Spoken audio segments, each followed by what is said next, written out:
I named it. Yeah, because nowadays, in times of talent shortage, we sometimes have to sell a job. A company has to sell a job. I mean, what I tell to practitioners outside, to HR people, I say, well, look at current job ads. I mean, you can do this as a little exercise. Look at current job ads. You will find that the biggest part of most job ads are about requirements. Yeah, you need to be able to do this would be your task. And the question is, do you think you can fulfill these requirements? Do you think that you can meet all these tasks? If yes, please apply. And you will hardly find something written about why is this job a great job. But more and more companies learn to do so and say, well, the first thing we have to tell the people is, why is this job a great job? What are the attractive aspects of this job? Right. So in the future, in the past, we very much focused on requirements. And in the future, we also will look at attractive aspects. And how do we do this? On the top left-hand side of this slide, you find the critical incident. I will talk about the critical incident in a minute. I show you how that works. That's a very important technique. With regards to attractive aspects, I used to look at magic moments. Magic moments. I mean, what is that? You can ask somebody in any kind of job and ask him or her, what are the magic moments in your job? Give me an example of any kind of job you like. Teacher. Okay, a teacher. I mean, being a teacher has good sides and bad sides, really. Yeah. But if you would ask a teacher, Mr. Teacher, what is magic about your job? Are there any moments where you think, wow, that's great. That's why I love this job. Yeah. That's why I love to stand up in the morning doing this job. Do you have any idea? I know from my own experience, when I started learning French, I had to catch up with the class because I was first learning German. Right. And my teacher still helped me, and he made it with me to an LK, and I got a really good grade in my Abiturprüfung, and he was ecstatic. Yeah. If you as a teacher can help people really to achieve something, yeah, you make these people happy. Yeah? And that makes you proud. So these are magic moments, right? But let's look at the requirements. Here I have an example of a waiter, right? We could take any other example. I took here a waiter.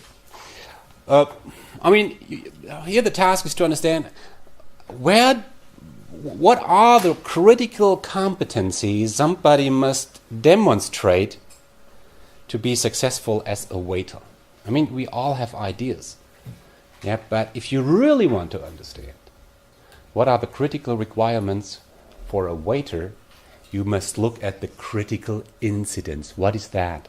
A critical incident is a moment, a situation, a problem, a challenge that is extreme, right? This is a situation where the probability to fail is very high, but if you win, you are great. Yeah. So it is a significant moment. Now, let's have a look.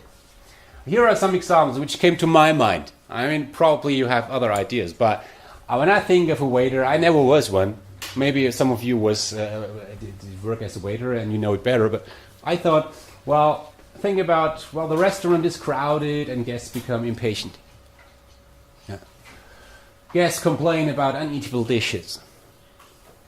A drunken group of guests with no money in their pockets. A guest is interested in minor details about a specific wine. What is about this wine? The cook is sick and his deputy is fully over-challenged. I mean, hey, this is a nightmare. Yeah, and if you are strong as a waiter, you can cope with that situation. Okay, now let's look at this critical incident. When we look deeper into this and we ask ourselves, what is necessary to really cope with all these situations? You will easily find out that it's about being friendly, being fast, being showing some level of resilience. You must have deep knowledge about wine and all this stuff. You have to have a level of direction. Yeah, you must lead people. You must show a certain level of coolness, diplomacy, empathy. So you can tell from all these different incidents what is required to be successful as a waiter. Right? This is a very simple example. I mean, as a preparation for the exam, you can think about any other job. A teacher, taxi driver, yeah, goalkeeper. What are the critical incidents, and what do we learn from these critical incidents with regards to the requirements? That's the best possible technique to understand requirements. So, as I've shown in the previous slide, we do all this to, at the end, have a job description. A job description that clearly shows, okay, this is the job, these are the requirements, this is great about the job, and so on. That's simply a document. And then we use this document to create a job ad, maybe, also to show to the employees, oh, look, this is your task. So, the traditional approach of human resource management is really about building all these, creating all these job descriptions. Many companies have this. Now, let me add one point. Nowadays we know that it's not always good to have these kind of job descriptions. Yeah. Well, we learned that many jobs change over time. Yeah.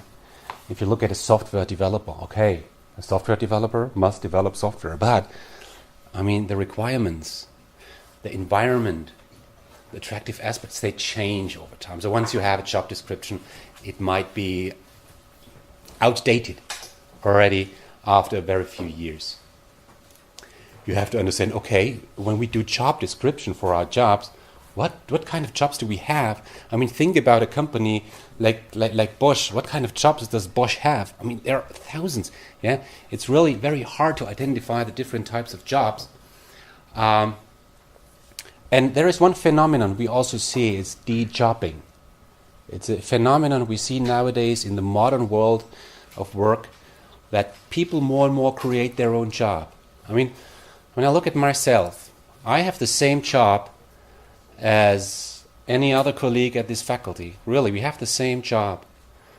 But what I do is, to a certain extent, really different from what my colleagues do. Because everybody defines his or her job by his talent, by his own motivation, preferences, and so on. I teach differently. I do different things with the students. I do projects, some don't. I work also beyond the university. I do a lot in practice. I work as a consultant, a speaker, author, and so on. And some others don't. Well, this is something individual. And we find this nowadays, that people define their job by their own, and that's great.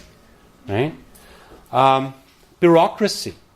If you want to have job descriptions for all your jobs, that might lead to a certain level of bureaucracy. But the most important point related to job description is that this is not my job mindset. As you can see on this picture here, this is a good example for this is not my job mindset. Yeah? So if you have a company where people always refer to their job description, the company is a bad situation, really. People constantly say, oh, this is not my job. You asked me to organize the Christmas party. Is that written in my job description? No, so I don't do it. If you have people like this, you are in deep trouble, because successful companies have people that are ready to walk an extra mile.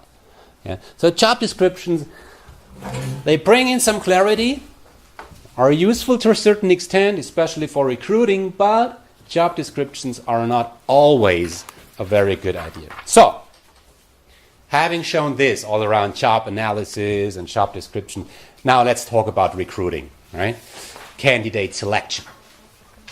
Here is a candidate.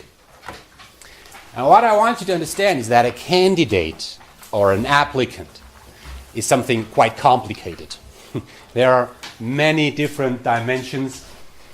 A candidate has certain knowledge, right? A candidate has certain personality, interests, motivation, competence.